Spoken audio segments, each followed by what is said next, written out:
باللہ من الشیطان الرجیم، بسم اللہ الرحمن الرحیم۔ سورہ النصر کی تلاوت ہوگی اور پھر بعد میں ترجمہ ہوگا۔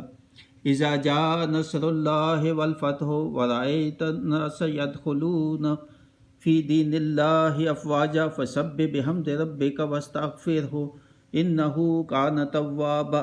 ترجمہ: جب اللہ کی مدد اور فتح آئے اور لوگوں کو تم دیکھو کہ اللہ کے دین میں فوج فوج داخل ہوتے ہیں تو اپنے رب کی ثنا کرتے ہوئے اس کی پاکی بولو اور اس سے بخشش چاہو، اور بے شک وہ یعنی اللہ بہت توبہ قبول کرنے والا ہے۔ بہت اہم پیغام اور بشارت اللہ تعالیٰ نے دی ہے اس صورت میں نبی پاک صلی اللہ علیہ وسلم کو، صحابہ کو، فتوحات کی، کہ آپ کے لیے اب دروازہ کھل جائے گا فتوحات کا۔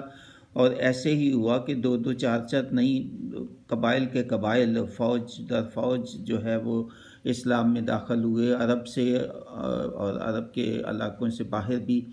تو یہ بہت بڑی بشارت تھی نبی پاک صلی اللہ علیہ وسلم اور صحابہ کی سکون اور تسکین کے لیے کہ ان کی جو کوشش و کاوش جو ہے اس کو اللہ تعالیٰ نے قبول کیا اور کامیابی کے دروازے کھل جائیں گے۔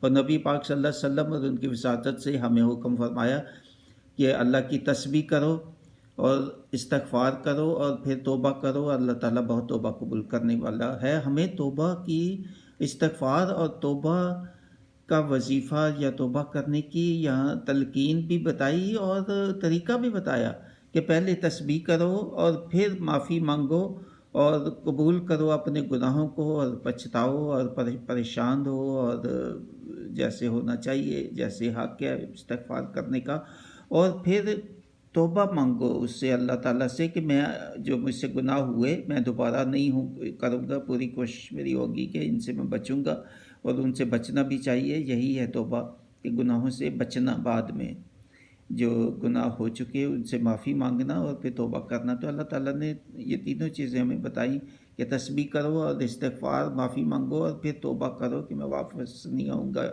اس راستے پہ جس راستے سے مجھے یہ گناہ جو ہے نا وہ مجھ سے سرزد ہوئے۔ تو بہت اہم ہے صورت، اس کی مکمل تفسیر باکس میں ہے، وہ آپ سن سکتے ہیں۔ تو اس کے ساتھ اجازت چاہتا ہوں۔ وما علینا الا البلاغ، مبشر محمود شاہ۔ تو اس میں اللہ تعالیٰ نے نبی پاک صلی اللہ علیہ وسلم کو جو ہمیں کہا کہ استغفار کرو، اور وہ کیسے، تو نبی پاک صلی اللہ علیہ وسلم بہت کثرت سے یہ پڑھا کرتے تھے اس صورت کے نازل ہونے کے بعد، سبحان اللہ و بحمدہ استغفر اللہ و اتوب الیہ۔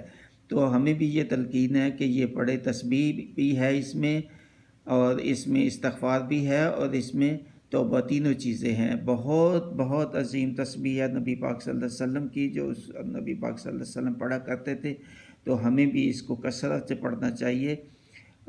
اللہ تعالیٰ کی تسبیح ہے، اللہ تعالیٰ کی تعریف ہے، اس میں استغفار ہے اور اس میں توبہ ہے، تینوں چاروں چیزیں اس میں بہت بہت اہم یہ استغفار کا وظیفہ ہے۔ تو اللہ تعالیٰ قبول کرے جو میں نے آپ کو سنایا، آپ نے سنا، اور اس پہ عمل کرنے کی بھی توفیق عطا فرمائے مجھے، میری اولاد، آپ کو، آپ کی اولاد کو۔ ما علینا الا البلاغ، مبشر محمود شاہ۔ مع السلامہ۔